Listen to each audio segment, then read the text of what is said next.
Hey y'all, hey. What's up, everybody? It is your girl Hustle, and you got Harmony. So it's been a little bit because of the holidays and Albert's birthday and everything. He didn't want to be here in the coffee shops, but anyway, we are at the Greenhouse Bar. Yeah. On Riverside in Jacksonville, Florida, and it's a vibe. Okay. Yes, it is. Thank you. Just a figure. There's something for you. Thank you very much. Yeah, it is a vibe. So as you can see, we just got our coffees. We are not shouting or talking loud because they just opened. They opened at 8 a.m. and we got here at 8:30. So it's still pretty early, pretty quiet, but we're gonna talk about what we got. I ordered the fig and honey latte. And I have the Velvet Elvis, which is I want to say it's peanut butter, banana and some other flavor, but we just got it. So we're gonna see. The design is pretty.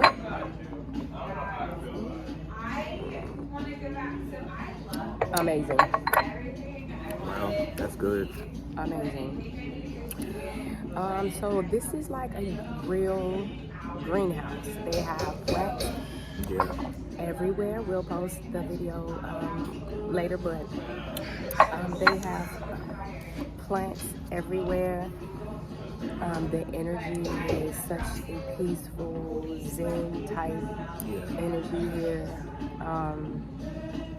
And guys, you could actually get a plant with your coffee. They have like a combo where you can get your drink and get a piece of a plant so you can plant it at home. And I think it's like maybe $23. Yeah, it's $23. I don't know if that's their regular price or if that's a promotion or something. But you literally, how you get those to-go cups, to-go containers. One side will have your coffee and the other side will have your plants on it, which I think is really, really That is dope. so creative. Yeah. But the decor is real kind of hippie, industrial type. Hippie? It's eclectic for sure. Yeah, it's definitely eclectic for sure. But the plants give it a whole. It's like having coffee in a greenhouse, literally. But the decor is real simple. Yeah. Real, concrete floors, nice earth tone paint on the walls, and then they have like these little pops of color, like pinks and neon oranges and greens and everything like that. So it's a pretty dope place. I like the energy. And it's a bar, so you don't just have to get coffee and tea, you guys. You can get all types of drink. You can get a drink, okay? We didn't get food this time, even though they have a delightful menu. This is one place, not the first place, because I want to go back to the place we went to last time, which the toasted marshmallow was absolutely. I couldn't even finish my coffee. That the marshmallow was just. It was about the size of a bar of soap. Yeah, it was. It was a nice. And it was a homemade marshmallow that was toasted at the top. Oh my goodness. Yeah, she couldn't finish it. So. I couldn't finish it, but it was so good. It was so good. But this is pretty good. It's pretty simple. I like the flavors because a lot of places, the flavors, especially in a lot of the smaller coffee shops, a lot of the flavors tend to kind of be the same. The lattes are pretty similar, but here they have a lot of different choices. They have like fruity pebble and matcha. Yeah, there's a lot of different variations. Fig and goat cheese. Oh, Yeah. grilled cheese. Oh my God. I like that the fact that they, have so many different options for drinks, but also y'all know how I feel about the size of the cups, okay? The cup only comes in one size. We've been, what was that, Southern Grounds? Only there. Only Southern Grounds was Yeah. able to give me the size coffee that And it was I like a bowl. enjoy. It, well, it literally was. Literally just a bowl Everyone with a else, handle. I mean, I'm just a big guy, and I really like coffee. So it's But just like, I also think that if it's a really good quality cup of coffee, you don't need a really large cup. What is this right here? I guess, I don't know. I still like You the still big want a big cups of tub. coffee, but That's I can live with it because this time, because of the flavors, this velvet Elvis. It's really good. The flavor is really, really good. So I'll take a small cup of this. So we got through Christmas. And we are preparing for the new year. Yeah. But Albert also celebrated a birthday. Yes, I did. Yes, I did, y'all. It was so. Getting on up there. It was so fun. Up there, Mr. Shaw. Yeah, I know. It felt good though. This birthday felt really, really good for me, and I enjoyed it. It's like something clicked. You know what I mean? Like leading up to it. It's like a other level of like maturity, or I don't know, but my perspective on a lot of things is just all of a sudden a lot different. Leading up to my birthday too is just a lot of insights and revelations, I would say. Acceptances for sure. Listen, I don't know if men go through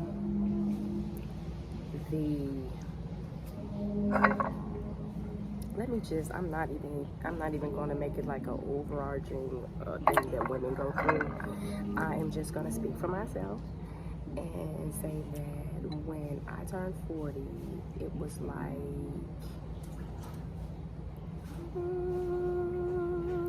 like a rebirth.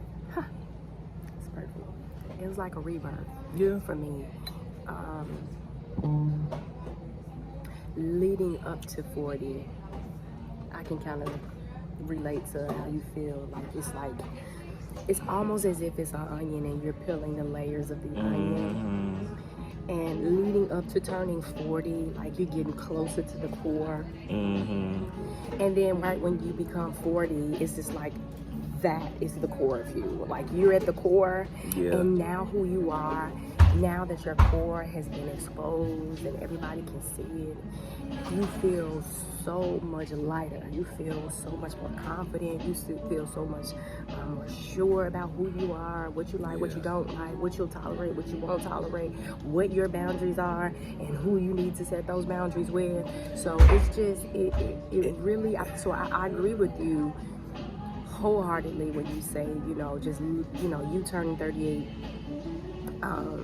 you only got 2 more years, and then you're gonna be a part of the 40 club. And but leading up to that, I can definitely relate to that. Different experiences and learning things. And I really understand now how like people older, like my parents, would say like the older you get, the more you don't care for. Like, in other words, you don't care for people's BS, right?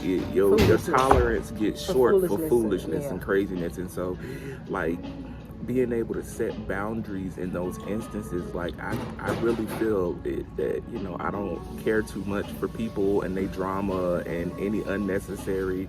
I just don't care for that. You know what I mean? I think boundaries in this last few years has really been a really big thing for you. Yeah. A lot of people, not just Albert, but a lot of people, even myself, specifically in the African American community or in any community, has a hard time setting boundaries with their parents as adults. And it can be hard. It can be really, really rough. And I feel like saying the term setting boundaries has such a negative undertone. Yeah, but and I think the word boundaries is where the negative undertone comes because in people at. look at it as a negative thing, but what I've been learning over the last few It's years a part about of self-love. boundaries It's about is a part of self-love, and Okay. it's not about keeping people away. It's about letting people know how to play in your space. You know what I mean? I learned this from a therapist we watch, and she used an example of like, this is you. Everybody has their house and their little piece of their yard, and if somebody wants to come in your yard and play in your yard, they have to play by your rules. And so That's a good way to put it. a good idea, a great way she put it was, somebody comes to your house, asks to borrow your water hose, and you tell them it's fine, but just put it back the way you found it. Boom, they bring it back and they don't put it back the way they found it. So you set the boundary and say, well, the next time I let you use this, if you don't put it back the right way, then I'm not gonna let you borrow it anymore. That's a simple boundary, right? And I'm also learning that boundaries are for your own mental health. It's not about for your own safety. It's not about self-care. Kicking people out and being this kind of mean. Yeah. It's not about that. It's just about, it's honestly, it's for you and for the other person. It is, you know? And I think that, so when I think about the life lessons, not even the life lessons, when I think about the lessons that my ancestors taught me, whether it is my grandmother or my great-grandmother or my aunts or great-uncles or whomever, I often, and I share these things with you and other people, but I often think about the things that they say and how they have become so prevalent in my life right now. Like, you know, I remember my dad telling me, Erica, you know, sometimes you have to show people how to treat you. Yeah. And that is one of the biggest reasons I love Albert, because he handles me and he treats me with such care. You treat me like you love me. You treat me like you care about me. You handle me with care. And not everybody knows how to do that. So I found, especially in my 30s, I really found myself having to show people how to treat me. And I think that sometimes that sounds a lot better than just saying, I'm setting boundaries. These are my boundaries. No, sometimes when you have encounters with people and they may have encountered you at a certain age before healing or before you growth or before evolution or what have you, and they're used to you being that way, right? You have to almost reintroduce yourself to that person and say, hey, how you doing? I'm Erica. This is the new me, though. This is the real, authentic Erica. This is the healed version of me. So let me show you how I would like for our relationship to be. Now, if I can't have this relationship in a way that's conducive to my mental health, but or that promotes me having a healthy mindset or a healthy mental health, or if I have to think about the trauma or have trauma when it comes to communicating with you or talking to you or even being around you, that's a problem. So, you know, sometimes you have to show people how it is you need them to love you. Yeah. And if they can't love you the way you've expressed to them that you need them to love you, then you have the healing right to decide that this is not somebody that I want to be around, or this is not somebody that I want to have a relationship with, or this is not somebody that is worth having a really close relationship with. This doesn't mean you have to fire everybody that doesn't treat you like how you want to be treated or anything like that, because some people, like some people of the what is the generation? Some people of the baby boomer generation, we are haven't been healed. They haven't dealt with the traumas. They haven't dealt with the generational curses. They haven't dealt with the hard conversations. They haven't had the hard conversations. They haven't done the work. And when you have people in a generation that that were raised with the slave mentality, that kids are seen and not heard, and what you think and what you say and how you feel don't matter because it's about what I say and what I think and what I feel, that can become toxic when you have had the healing. So setting boundaries with those groups of people can be kind of tough. But when I tell you there is so much light, there is so much light at the other end of that tunnel, because I think that one of the best things that I've done as a young adult is set boundaries with my parents. It was hard as hell, but it was very necessary. You talking about that makes me think about, the golden rule. People say, treat people the way you want to be treated. But I don't believe in that term. I believe that you should treat people the way they want to be treated. And the reason I say that is because some people don't know how to treat themselves. Correct. So I don't want you to treat me how you treat yourself if you disrespect yourself, if you don't have boundaries with yourself, if you're a disrespectful, but I don't want to be treated the way you treat yourself. You know what I mean? I want to be treated the way I want to be treated. That sounds like a expectation.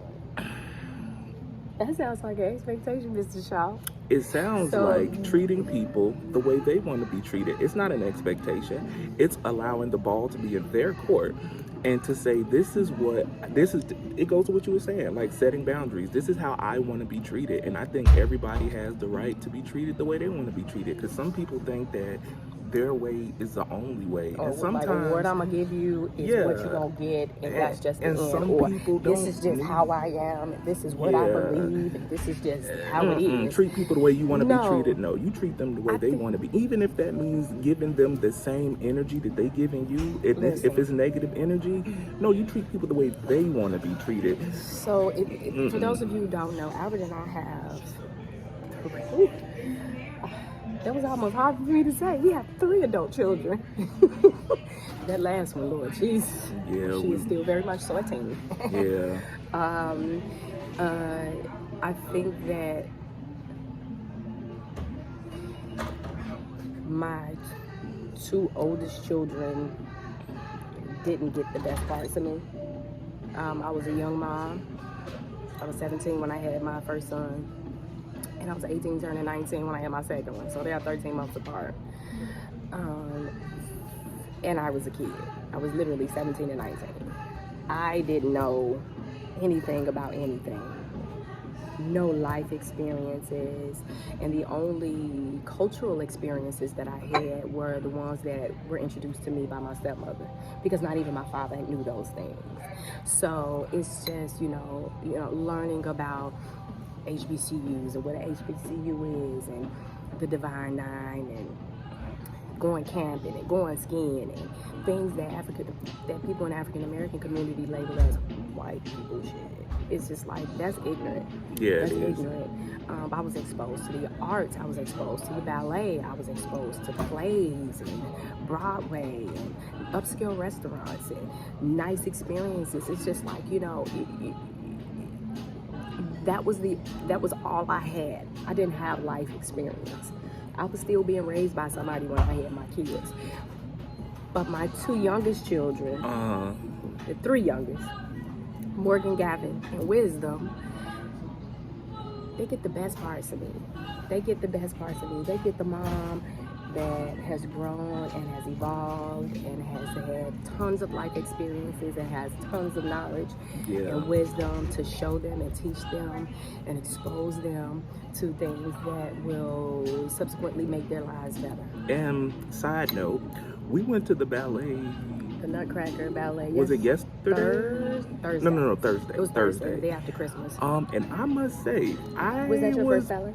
It was my very first ballet, and it was really cool. I didn't know that there was so much like theatrics involved. I thought that it was really just kind of people doing ballet. Just people dancing on the stage. But it was like a whole thing. Like I was tuned in. It was the Nutcracker. Yeah, the Nutcracker. But I was just like, oh my gosh, this is nice. I really enjoyed it. I guess because I'm an artsy person. I'm into the arts in any way, whether it's music, dance, what I will tell you this is, the men have to be really in shape to do ballet. They had the strongest legs that I've ever seen in my life. and arms. They did a lot of lifting. And I mean, their asses could crack walnuts. I mean, they strong. But and a lot of men, a lot of ignorant men. Let me specify. A lot of ignorant men who think that men who do ballet are less than a man or anything like that. That's just ignorant because yes, it is. They're athletes. They're athletes. The way they was flying and jumping and turning and twisting and flip-flopping across that stage, you have to be in shape. They're athletes. You gotta really be in shape and it's commendable, you know, because you can tell that these people practice this stuff over and over again. And you can also tell that this is something that everybody on that stage is passionate about. Yeah. This is something that those young ladies who are out there dancing, you can tell they've done this since they were little girls. Yeah. They have trained and have practiced. I would have loved for Morgan to have been. Yeah. Morgan has been in dance since she was 3. This is our oldest now. girl. Yeah, she's 18 now. Girl, and has decided that she doesn't want dance to be a part of her life. Who the? All I know is I would definitely go to another one. 100%. Well, I love the ballet. But I would want to see though, like, now that I know that they're like themes and stuff, I would like to find something that has a really cool theme. Like they typically have the Nutcracker was cool. They typically have storylines. Swan Lake is another one. But Swan Lake is one that you would only see, not only, but in order to have the ultimate experience, in my opinion, you would have to see Swan Lake with like a ballet company in like New York, like a big ballet company to get the full experience. So I was telling you about like where everybody is dressed up and there's a dress code and it's just really nice. But so we in an effort to expose our younger children to the ballet, Wisdom and Gavin, who are 15 and 16. Let me tell y'all, unappreciative. They was asleep.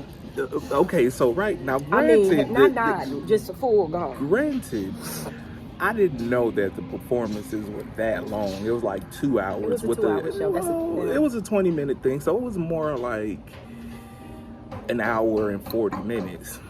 However, I didn't know that it was that long. And me and Erica look over to our left, and both Wisdom and Gavin are knocked out asleep. I mean, if they'd have been left for a little bit longer, their mouth would have been gapped open. And so we're like, no, y'all gonna enjoy this goddamn experience. Or if you don't, you at least gonna watch it. Because it was just about the experience. Right. It wasn't. But they were not engaged. They were not. Yeah. Especially Gavin. Gavin is our special child. Our young he's very much introverted, Gavin, so he doesn't really care to be out like that. And Gavin, he is a true introvert. I mean, when I say in, I mean he needs no social interaction at all. He can literally sit in his room and be happy all by himself. I think it's one. I also think it's one of them teenage things, though, right? So, like, some kids go through that like weird emo phase, and I feel like our son is in that stage. But he didn't used to be this. It's like he's in that weird teenage emo stage where they just kind of are just weird. He talks to these same little few friends, and they're the same way. They're the same way. They have things in common. I guess, that's what makes them friends. They have things in common, and they've only hung out one time. I think it's a phase, and I'm going to tell you why. Because our son Gavin is when he was a little younger, he was very outgoing and extroverted. You had a lot of my personality. And yes, a lot of Erica's personality. And now he's more like I don't know who you are, sir. Who is this person? That's why I said I think it's really just a phase. I don't think that this is kind of who he is, because the core of him when he was younger is a very vibrant, kind of happy person. But teenagers. He still is. It's just that he doesn't have to have any type of. He likes what he likes. He's found peace in who he is. He's a minimalist. Yes, he is. Very much so. I mean, he has a private bathroom, so it's just like him having an ensuite in his room. He got everything he needs. if Gavin was allowed to have a refrigerator in his room, we would never see him. He would never come We would out of his never room. we He'd would be never like see him. a hibernating bear. You would never see him at all. And this is just but you want to know what though? The funny thing is, he's getting motivated by cars. Like cars, auto mechanics has kind of been his thing lately. Even when we were in the ballet and he was on his phone, guess what he was watching?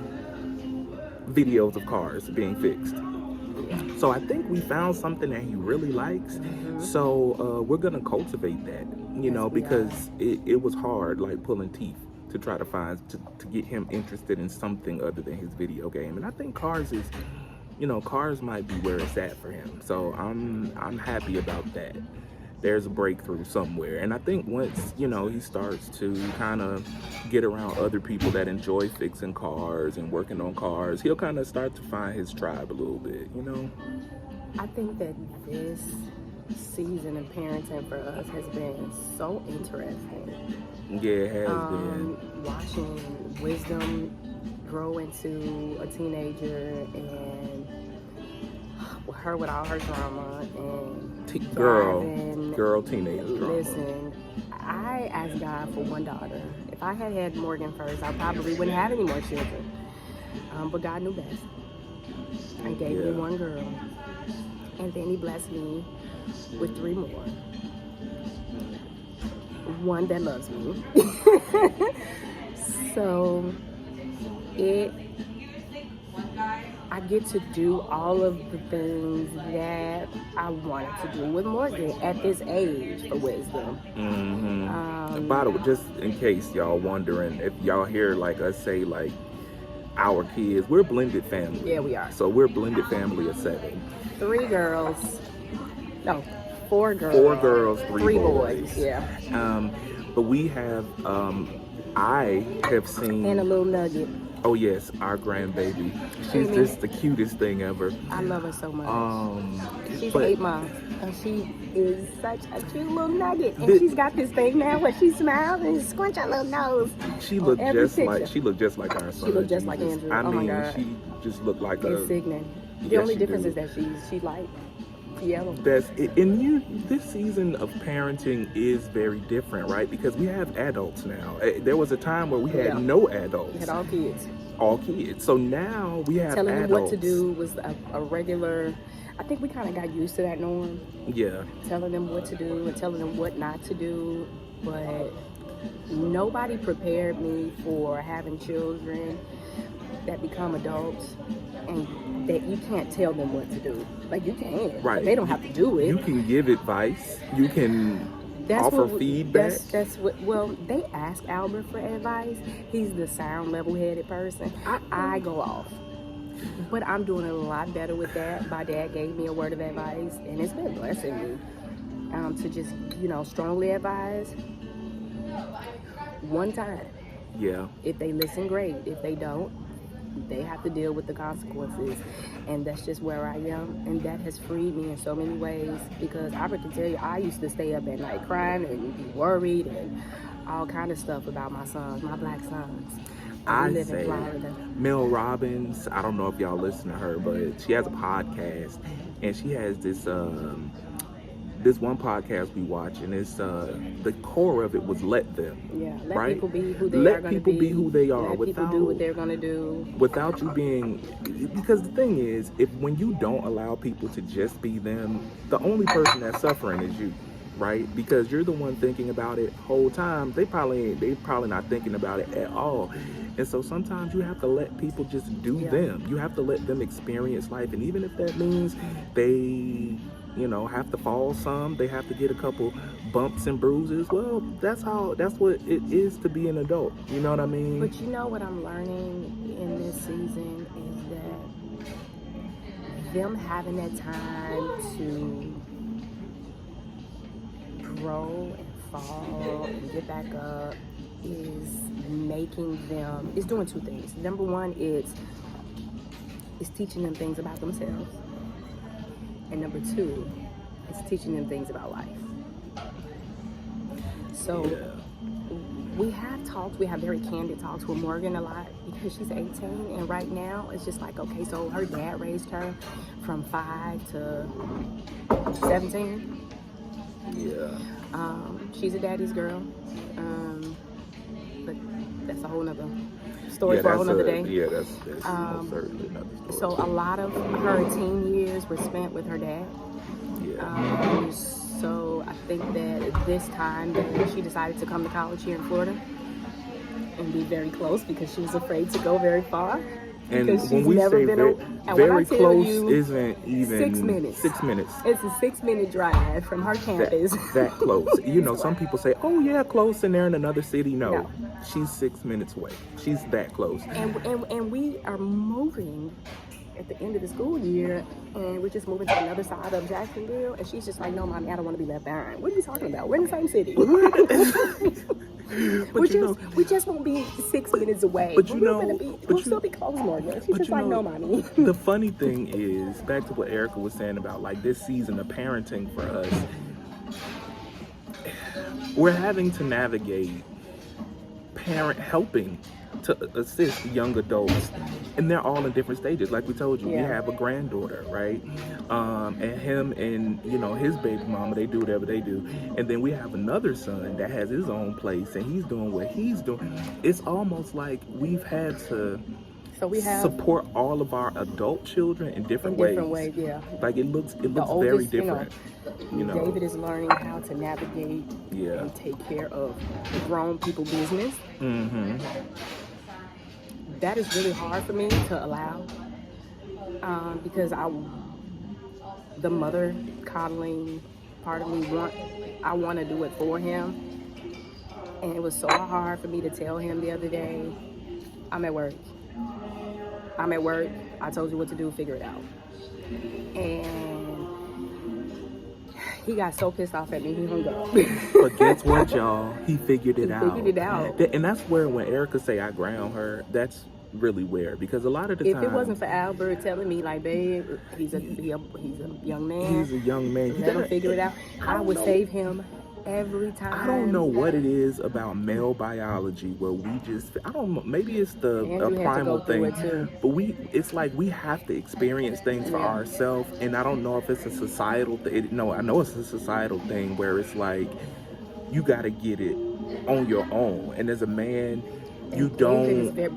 You can't. It's a fine line for pride, though. It is, but it's not necessarily just pride. I think it's just as being a man, you know what I mean, and not just being a black man. Now we can get into toxic masculinity, and that's a whole other conversation for another day. But I can taste the things. As young black men, it's really important, and I tell Erica a lot of the time when she's worried about our sons, they'll be okay, they'll figure it out. I'll give you a good example.